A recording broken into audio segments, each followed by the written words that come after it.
Hyunwoo sat in his office aboard Zenith Prime, the massive orbital station that served as the headquarters for the Galactic Council. He had been chairman for 20 years, and in all that time he had never received a message quite like this one. It was short. Too short.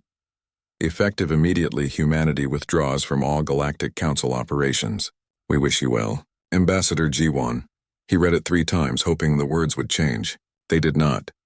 Hyunwoo's hands trembled as he reached for his communication device.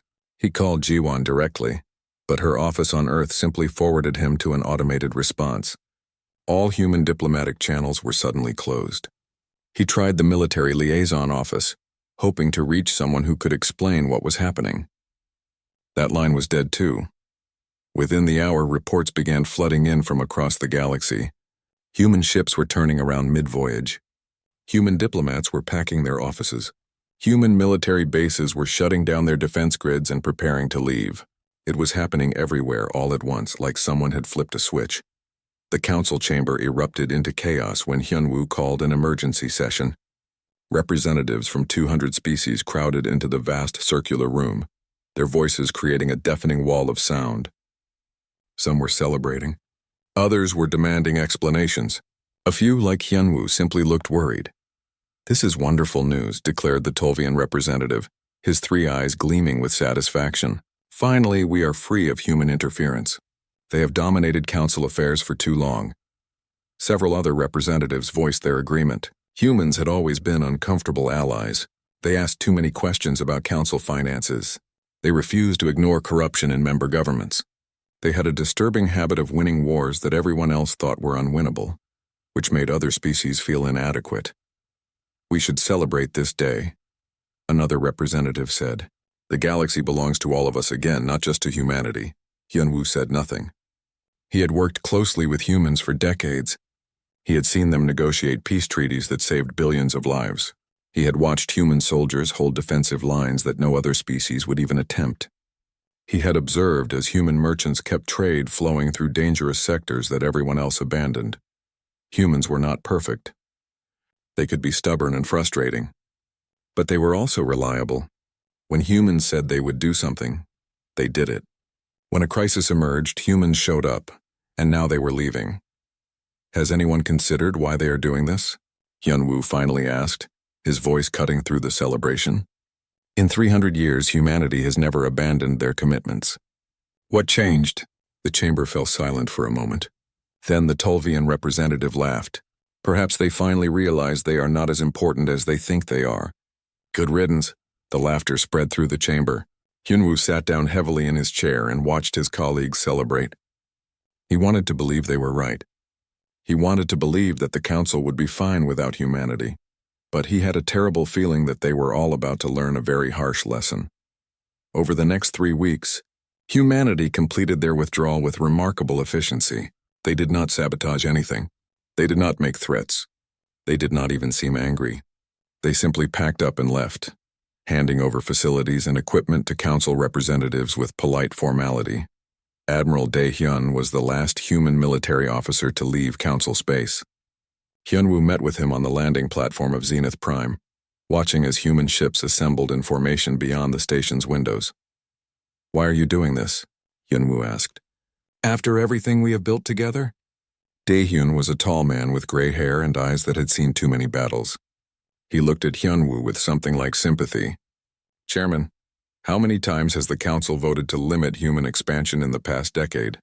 "That was necessary to maintain balance among member species," Hyunwoo said, repeating the official position. "And how many times has the council demanded that humans provide military protection, medical aid, and trade subsidies while simultaneously voting to reduce human influence in council decisions?" Hyunwoo had no answer. "We are tired," Dae-hyun said simply. "We have been carrying weight that was never ours to carry. We have been solving problems that other species should solve for themselves, and every time we succeed we are resented for it. Every time we fail we are blamed for it. It is time for us to go home." "But the galaxy needs you," Hyunwoo said, hearing the desperation in his own voice. Dae-hyun smiled sadly. "No, Chairman. The galaxy needs to learn to stand on its own. We should have left a long time ago."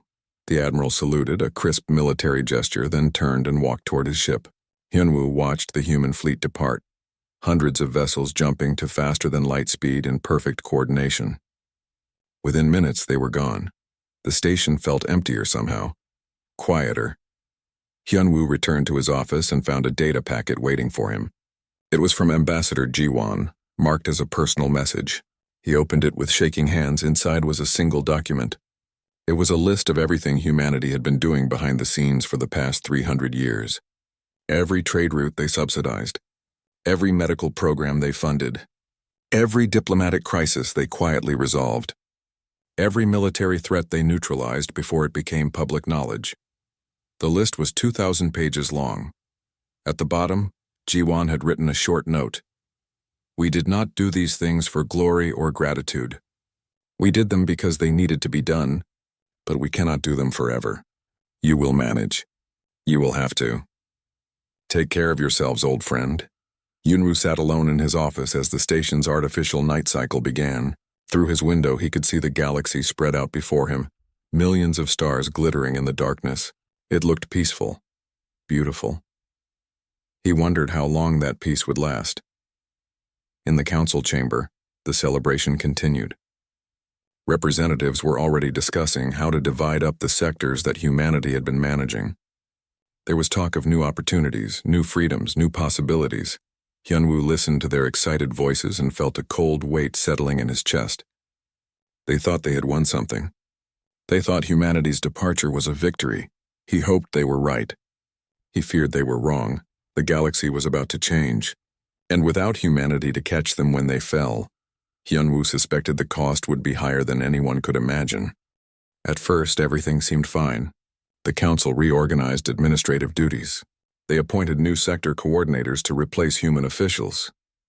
They held elaborate ceremonies to mark the beginning of a new era of galactic cooperation.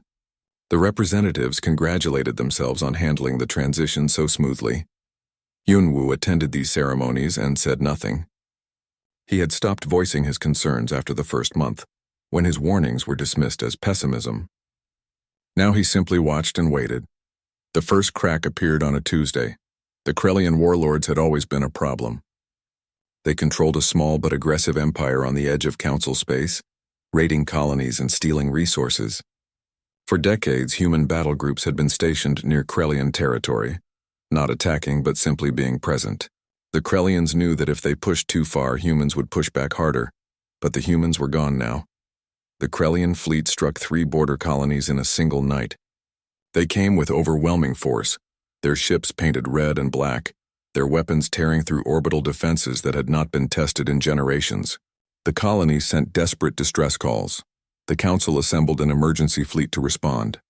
It took 3 days to gather the ships, another 2 days to agree on a command structure, and another day to actually launch. By the time they arrived at the first colony, there was nothing left but debris and bodies. 4 million people dead. The other 2 colonies had been completely evacuated, their populations taken as slaves. Mireille watched the news reports from her small apartment on the neutral station crossroads. She was one of the few humans who had chosen to stay behind when her people withdrew. She was a historian, and she knew that what was happening now would be important to document. She had been recording everything, interviewing council members, collecting data, building a picture of what the galaxy looked like without humanity holding it together. The picture was not pretty.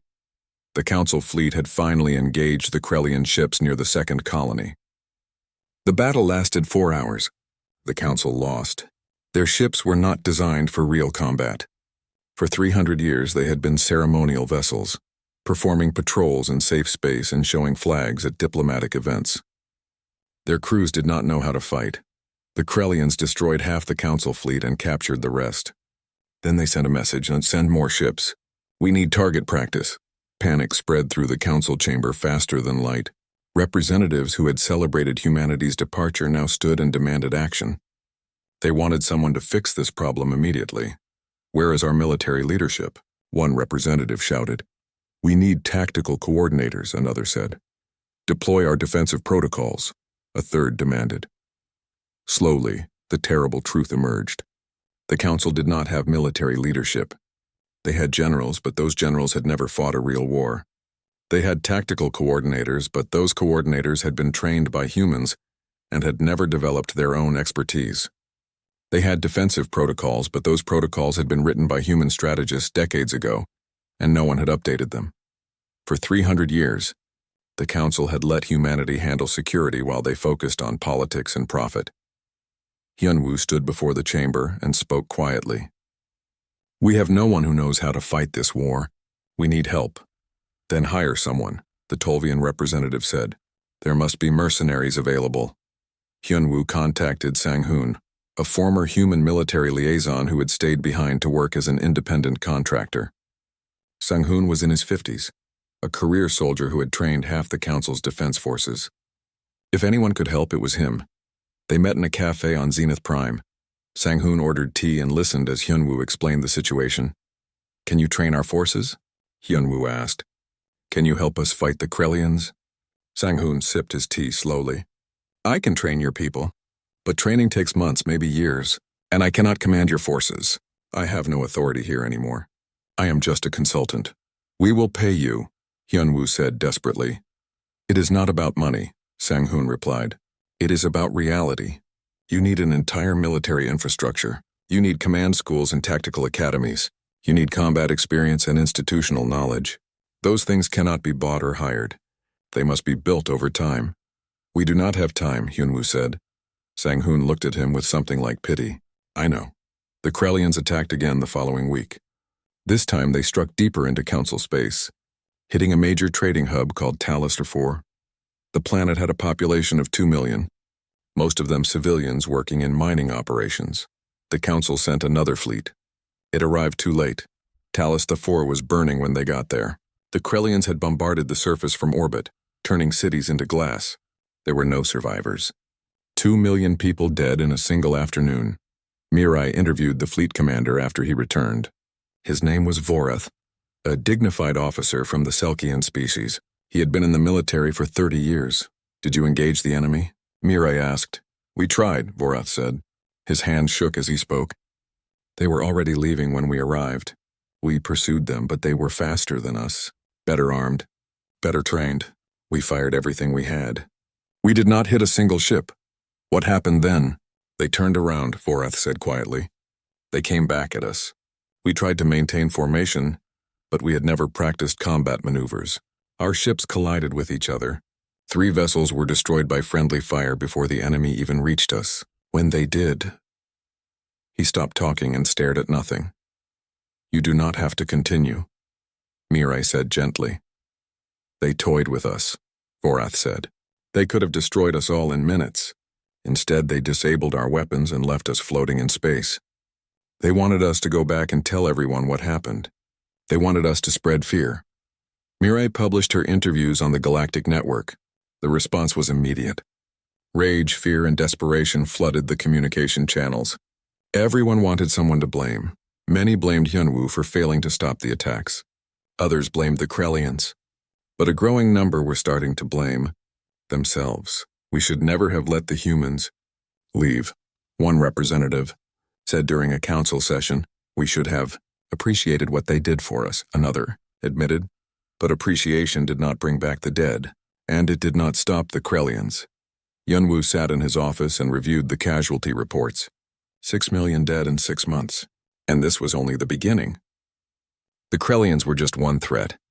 There were dozens of others waiting in the shadows, watching to see if the council would collapse. He thought about Ambassador Jiwon, retired now and living peacefully on Earth. He wondered if she knew what was happening. He wondered if she cared. He opened his communication device and began composing a message to Earth. Then he stopped. What would he say?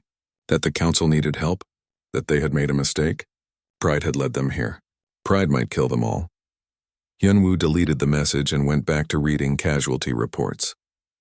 Outside his window, the galaxy continued to spin, beautiful and dead. The military disasters continued. The Krellians grew bolder with each victory, and other hostile factions took notice. Pirates who had hidden in the shadows for decades emerged to raid commercial shipping. Border disputes that had been dormant for generations erupted into open warfare. The council tried to respond to each crisis, but they were overwhelmed. But the real catastrophe was not military. It was everything else.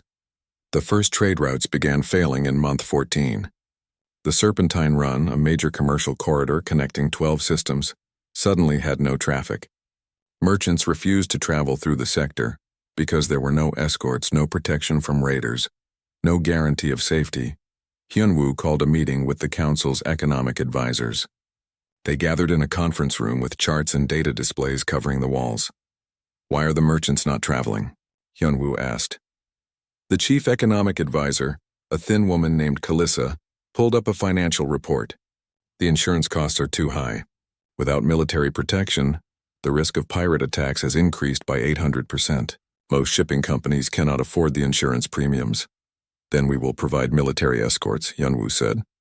"With what ships?" Kalissa asked. "Every available vessel is deployed fighting the Krellians or defending critical facilities. There is nothing left for trade protection." Hyunwoo stared at the charts, beginning to understand. How many routes were humans protecting? Kalissa pulled up another display. The galaxy map appeared, covered in thousands of glowing lines representing trade routes. 70% of all commercial traffic traveled through routes that humans either protected or subsidized. They absorbed the insurance costs for dangerous sectors. They provided free escort services. They maintained security stations along major corridors. "Why did we never notice this?" Hyunwoo asked. "Because they never told anyone," Kalissa said quietly. "They just did it." Within weeks, the trade collapse created a cascading crisis. Worlds that depended on imported food began reporting shortages. Industrial planets could not get the raw materials they needed. Medical supplies stopped flowing to distant colonies. People were starting to starve. Hyunwoo found Yoonji's files during a desperate search through the council archives. Yoonji had been a human trade negotiator, one of the quiet officials who worked behind the scenes making sure everything functioned smoothly. When humanity withdrew, she had left behind detailed documentation of her work. The files were devastating.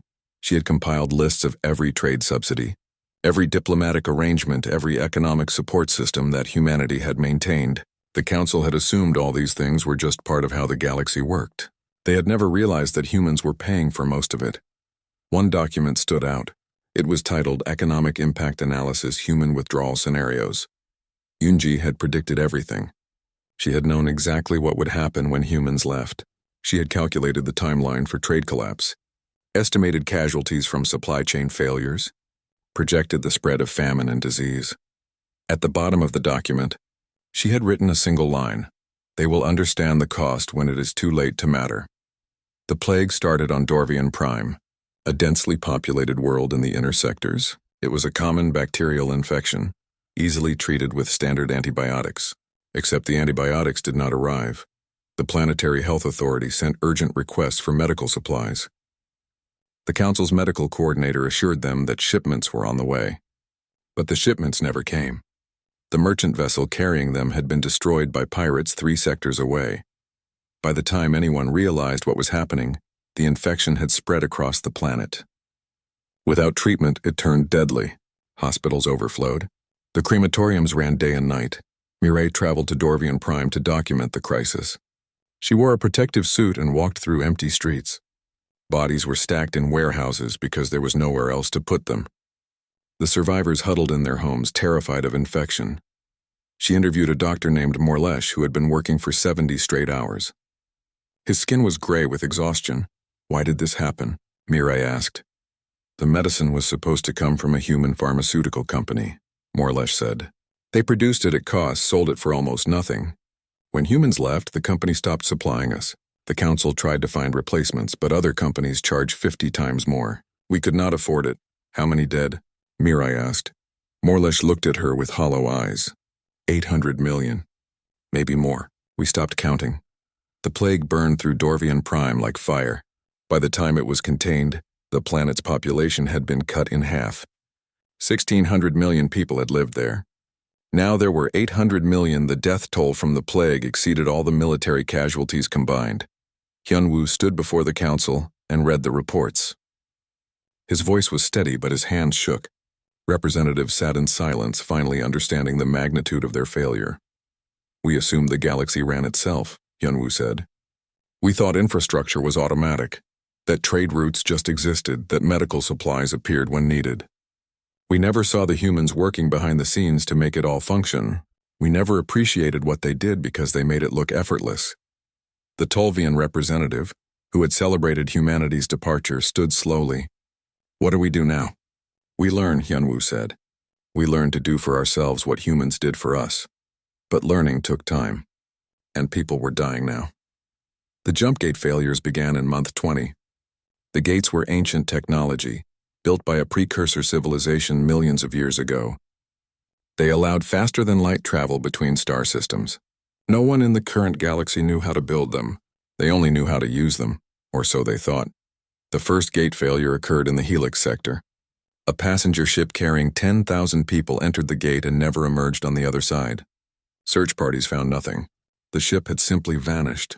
Engineers investigated the gate and made a horrifying discovery. The gate was degrading. Its power systems were failing, and no one knew how to repair it. Why did we not maintain these gates? A council engineer asked during an emergency technical meeting. We thought they were self-maintaining, another engineer replied. Who told us that? I do not know. It was just common knowledge. Hyunwoo found the answer in Yoonji's files. Humans had been maintaining the jump gate network for 200 years. They had studied the ancient technology, reverse engineered the basics, and developed maintenance protocols. They sent engineering teams to service the gates every few months. The council had never known. They had assumed the gates simply worked forever. Within 3 months, 12 gates had failed. Entire sectors were cut off from the rest of the galaxy. Populations that depended on external trade faced slow starvation.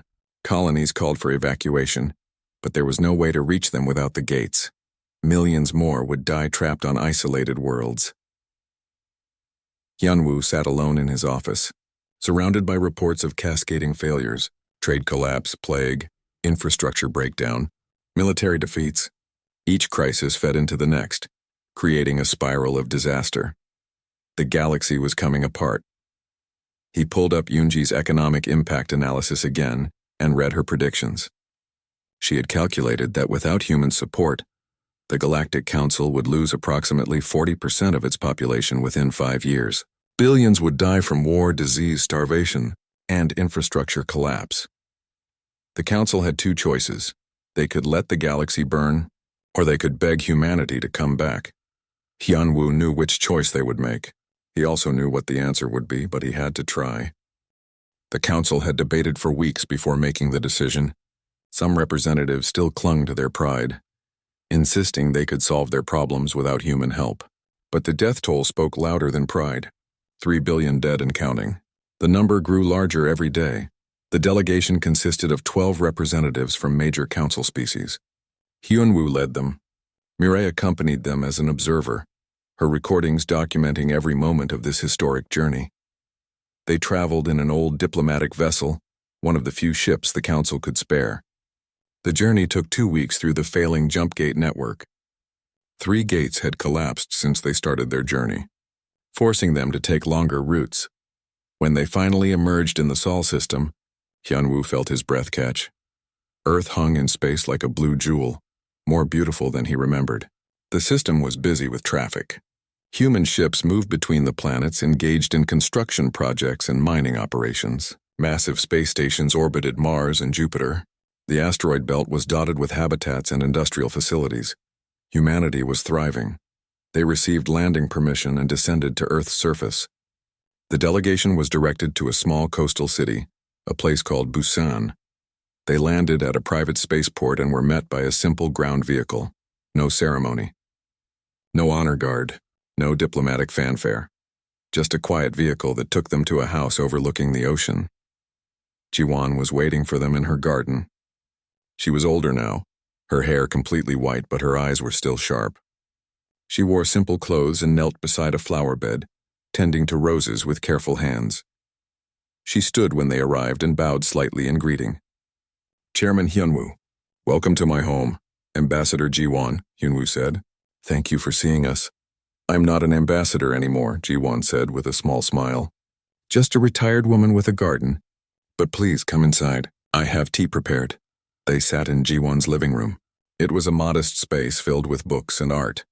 Through the large windows, they could see the ocean stretching to the horizon. The sound of waves provided a peaceful background to their conversation. Jiwon poured tea for each of them with practiced grace. Hyunwoo noticed her hands were steady. She seemed at peace, completely removed from the chaos consuming the galaxy. "You know why we are here," Hyunwoo said. "Yes," Jiwon replied. "You want us to come back." Hyunwoo set down his teacup and spoke carefully. "The galaxy is falling apart. 3 billion dead in 2 years. Military defeat, plague, starvation, infrastructure collapse. We cannot stop it. We need your help." Jiwon nodded slowly. "I know. We have been monitoring the situation." "You have been watching us die?" the Tolvian representative asked, unable to hide his anger. "Yes," Jiwon said simply. "We have been watching, and we have been preparing humanitarian aid shipments, developing vaccines for the Dorvian plague, and designing emergency food distribution systems. These will be ready to deploy within a month." Hyunwoo felt hope surge in his chest. "Then you will help us?" "We will help the people who are suffering," Jiwon said. "But we will not return to the council." The room fell silent. "I do not understand," Hyunwoo said finally. "If you will help, why not return?" Jiwon looked at him with patient eyes. "Why did we leave, Hyunwoo?" "Because..." Hyunwoo started, then stopped. He had asked himself this question 1,000 times. He had never found an answer that satisfied him. Mirai spoke quietly from her seat near the window. "May I show you something, Chairman?" She pulled up her documentation on a portable display. The screen showed vote records from the council over the past decade. Vote after vote to restrict human expansion, to limit human influence, to reduce human voting power in council decisions, and then, side by side, the records of council demands. Demands for human military protection, for human medical aid, for human trade subsidies, for human diplomatic intervention. "You took everything," Mirai said, "and you gave nothing. You resented humanity for being too capable, so you tried to limit them, but you still expected them to solve all your problems." The Tolvian representative stood abruptly. "We did not force humans to help us. They chose to do those things." "You are right," Jiwon said. "We did choose, and we chose to stop." President Taejin arrived in the afternoon. He had been Earth's president for the past year, a former colonial administrator with a practical mind. He joined the delegation in Jiwon's garden, where they had moved to enjoy the ocean breeze. Taejin listened as Hyunwoo made Earth's formal request. Return to the council. Resume protective operations. Help rebuild what had been lost. "No," Taejin said when Hyunwoo finished. His voice was firm but not unkind. "Humanity will not return to the council." "But billions are dying," Hyunwoo said desperately. "Yes," Taejin agreed. "And that is tragic. But more will die if we return and solve your problems for you again." "I do not understand," Hyunwoo said. Taejin sat forward in his chair. "For 300 years humanity carried the galaxy. We protected you, fed you, healed you, maintained your infrastructure. And what did you learn? Nothing. You learned that problems get solved without effort. That safety appears without cost. That someone else will always fix everything." "We are grateful for what you did," Hyunwoo said. "Gratitude is not what we need," Taejin replied. "We need you to grow up. The galaxy is dying because it never learned to stand on its own. If we come back now, we will just delay the inevitable. Better to let you struggle now and survive, than to shelter you until the weight becomes too great and everyone dies." "So you will let billions die to teach us a lesson?" the Tolvian representative asked with disgust. "No," Jiwon said quietly. "We will save as many as we can with humanitarian aid. But we will not rebuild your military. We will not manage your trade routes. We will not maintain your infrastructure. Those things you must learn to do for yourselves." Mirai had been recording the entire conversation. She stopped the recording and spoke directly to the delegation. "I have documented everything that has happened since humanity left. The deaths, the failures, the cascading disasters. I have also documented why it happened. The galaxy became dependent on humanity, and then resented that dependence. That resentment turned into restriction. Humanity was expected to carry the galaxy while being told they had no right to." She pulled up one final document on her display. This is from Ambassador Jiwon's personal files. It is a projection showing what would happen if humanity returned now. The projection was grim. If humanity returned and resumed their previous role, the galaxy would stabilize. But it would become even more dependent. And when humanity eventually left again, by choice or by catastrophe, the collapse would be even worse. Total extinction within a decade. So your choice is this, Taejin said. Let us carry you to a gentle death or stand on your own and survive. Hyunwoo looked out at the ocean. The waves rolled endlessly against the shore, patient and unstoppable. He thought about his 3 billion dead. He thought about the billions more who would die in the coming years. What will you offer? He asked quietly. Medical supplies at cost, Taejin said. Humanitarian food aid for civilian populations. Defensive weapons and training at fair market prices. Technical consultation on jump gate maintenance and infrastructure repair. But no military intervention. No trade subsidies. No diplomatic protection. You must learn to provide these things for yourselves. And if we cannot, Hyunwoo asked, then you will fall, Jiwon said gently. And from the ruins something stronger will emerge. Something that can stand on its own. The delegation returned to their ship in silence. As they lifted off from Earth, Hyunwoo watched the planet shrink beneath them. He saw the orbital stations, the busy traffic, the signs of human vitality and growth. Humanity had not abandoned the galaxy out of cruelty. They had abandoned it out of love. A hard love, the kind that refuses to enable weakness. Hyunwoo understood now. But understanding did not make the path ahead any easier. The galaxy would have to save itself. Or die trying. The galaxy looked different now, smaller, quieter, harder. Mireille stood in the memorial garden on Zenith Prime, surrounded by walls inscribed with names. 5 billion names, 5 billion people who had died in the collapse. The garden stretched for miles, a city of remembrance built to honor the cost of survival. She was older now, her dark hair touched with gray. Her recordings had been published under the title, When Humanity Walked Away. The work had become required reading across the galaxy, a chronicle of failure and hard-won wisdom. A young woman approached her. Her name was Youngmi, a council analyst who specialized in historical economics. She carried a datapad filled with research. Professor Mirai? Youngmi asked. May I speak with you? Mirai smiled. Of course. Though I am not a professor anymore. Just a writer. They walked together through the memorial garden. Youngmi seemed nervous, clutching her datapad like a lifeline.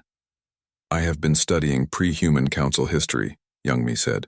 Before humanity joined the council 300 years ago, I found something interesting. She pulled up data on her pad. The galaxy was smaller then, only 80 member species instead of 200. The average lifespan was shorter. Technology was less advanced. But do you know what else I found? Tell me, Mireille said. The species were stronger, Youngmi said. More self-reliant. They maintained their own trade routes, fought their own battles, solved their own problems. They cooperated when necessary. But they did not depend on each other for survival. And after humanity joined? Mirai asked. Everything became easier, Youngmi said. Humans solved problems so efficiently that other species stopped developing those capabilities. It was like a muscle that atrophied from lack of use. By the time humans left, the galaxy had forgotten how to stand on its own. Mireille nodded slowly. I wrote about this in my book. Humanity's greatest gift was also their greatest curse. They were too good at helping. They reached the center of the memorial garden where a large monument stood. It was a simple stone pillar with words carved in 100 languages. We remember the cost, we honor the lesson. We stand. The galaxy is rebuilding, Youngmi said. It is not easy. But we are doing it ourselves, she was right. The galaxy had changed in 5 years. The council military had been rebuilt from scratch. They created new training academies, developed their own tactical doctrines, and promoted officers based on merit rather than politics. They had lost many more battles before they learned to win. But they were learning. The Krellian warlords had been defeated after a brutal 3-year war. Not by overwhelming force, but by patient strategy and hard-won experience. The council fleet that finally cornered the Krellian armada was nothing like the fleet that had first faced them. These ships were scarred and battle-tested. Their crews knew how to fight. Trade routes had been restructured. Merchant guilds took responsibility for their own security, hiring mercenaries and building escort fleets. It was more expensive than when humans had provided free protection, but it was sustainable. The galaxy learned to pay the real cost of commerce. Medical supply chains had been reorganized. Pharmaceutical companies that tried to price gouge during the plague had been nationalized or driven out of business. New companies emerged. backed by governments that understood the importance of affordable medicine. It was not as efficient as the human system, but it worked. The jump gate network had been partially restored. Council engineers, working with technical consultation from human experts they paid dearly for, had managed to repair or replace 70% of the failed gates. The remaining 30% might never be fixed, but the galaxy had adapted. Some sectors would remain isolated. Some colonies would die. It was a harsh reality, but reality nonetheless. Hyunwoo had resigned as council chairman after returning from Earth. He now worked as a minor diplomat, helping to negotiate trade agreements and settle border disputes. It was quiet work, unglamorous but necessary. Mireille found him in a small office on Zenith Prime. "Reviewing contract documents, Chairman," she greeted him. "Not Chairman anymore," Hyunwoo said with a tired smile. "Just Hyunwoo now. May I interview you?" Mireille asked. "For the final chapter of my work?" Hyunwoo set aside his documents and gestured to a chair. Of course, they talked for hours. Hyunwoo spoke about the past 5 years, the desperate struggles and small victories. He spoke about the species that had survived and the ones that had not. 47 member species had collapsed completely, their governments failing and their populations scattering as refugees. "Do you regret it?" Mireille asked. "The way things happened?" Hyunwoo was quiet for a long moment. "I regret the deaths. 5 billion people. That number haunts me every day. But I understand now why humanity left. We needed to fall. We needed to struggle. Otherwise, we never would have grown." "Some people still blame humanity," Mireille said. "Some always will," Hyunwoo agreed. "But most understand now. Humanity gave us 300 years of peace and prosperity. And then they gave us the chance to earn our own survival. That second gift was harder to accept, but more valuable." Mireille received a message the next day. It was from Earth. Ambassador Jiwon had died peacefully in her sleep, surrounded by family in her home overlooking the ocean. She was 97 years old. The council held a memorial service on Zenith Prime. Representatives from across the galaxy attended. They spoke about Jiwon's diplomatic career, her wisdom, and her difficult decisions. They spoke about the cost of her final choice and the survival it had purchased. Hyunwoo gave the final speech. His voice carried across the chamber, reaching thousands of attendees and billions watching across the galaxy. "Ambassador Jiwon once told me that humanity left because they loved us enough to let us struggle. I did not understand then. I thought love meant protection, meant solving problems, meant making things easy. But Jiwon taught me a different kind of love. The love that lets you fall so you can learn to stand. The love that refuses to enable weakness even when enabling would be easier." He paused, looking at the memorial image of Jiwon. 5 billion died because of her choice, but 500 billion live because of it. We stand here today, battered and scarred, but still standing, because humanity had the courage to walk away. Daehyun attended the memorial via video link from Mars. The retired admiral had spent the past 5 years consulting for the council military, training their officers and helping develop their strategic capabilities. His fees were enormous. His standards were unforgiving and his expertise was invaluable. After the memorial, Mireille managed to secure a brief interview with him. "Do you regret leaving?" she asked. Daehyun laughed. "Not for a moment. The galaxy needed to grow up. We stayed too long as it was. But billions died," Mireille said. "Yes," Daehyun agreed, his expression turning serious. "And that is a tragedy. But billions more would have died if we had stayed and continued enabling dependence. Sometimes the kindest thing you can do is refuse to help." "Is that what humanity did?" Mireille asked. "Refuse to help?" "No," Daehyun said. "We refuse to carry. There is a difference. We still provide medical aid, sell defensive technology, offer technical consultation, but we make you pay fair prices and we make you do the work. That is not refusal to help. That is teaching you to help yourselves." Mireille's final entry in her chronicle was written 5 years to the day after humanity departed. She sat in her apartment on Crossroads Station and looked at the galaxy map on her wall. The map was different now. Smaller, yes, but also more stable. The surviving species had learned hard lessons about self-reliance and mutual support.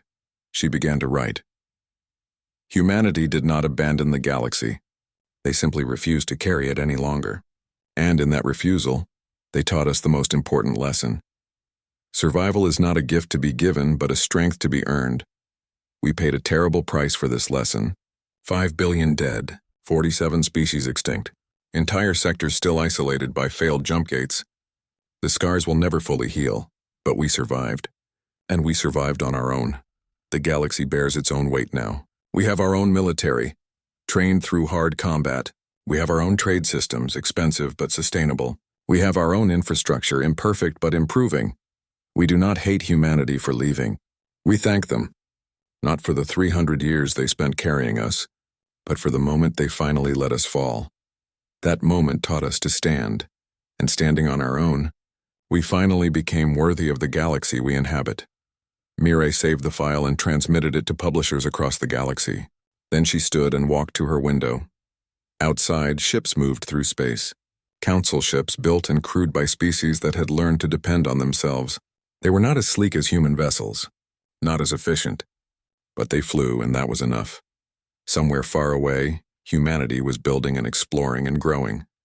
They had their own challenges now, their own future to create. They had earned their freedom from the galaxy's endless demands. And the galaxy, battered but alive, had earned its independence. Mireille smiled and whispered a quiet thanks to Ambassador Jiwon, to Admiral Daehyun, to all the humans who had the courage to walk away. The galaxy would remember them, not as saviors but as teachers who taught the hardest lesson of all, how to survive alone, how to stand.